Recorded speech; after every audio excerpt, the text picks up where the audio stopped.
आपण पाहत आहात भारतीय जनमत, आपला चॅनल। नमस्कार, मी मानसी धामणसकर। आपण पाहत आहात भारतीय जनमत न्यूज। नजर टाकूया त्याच्या ठळक घडामोडींवर। सिंधुदुर्गातील मालवण येथील राजकोट किल्ल्यावर नौदल दिनानिमित्त उभारलेल्या छत्रपती शिवाजी महाराजांचा पुतळा 2 दिवसांपूर्वी कोसळला।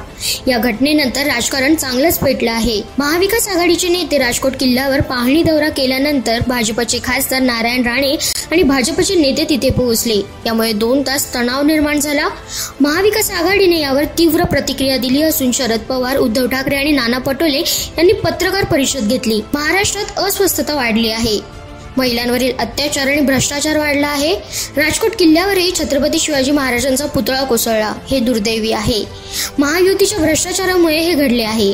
उद्धव ठाकरे यांनी 1 सप्टेंबर रोजी दुपारी 1 वाजता हुतात्मा स्मारकाला वंदन करून गेटवे ऑफ इंडिया जवळ छत्रपती शिवाजी महाराजांच्या पुतळ्याजवळ महायुती सरकार विरोधात जोडे मारो आंदोलन आयोजित करण्याचं आवाहन केलं आहे।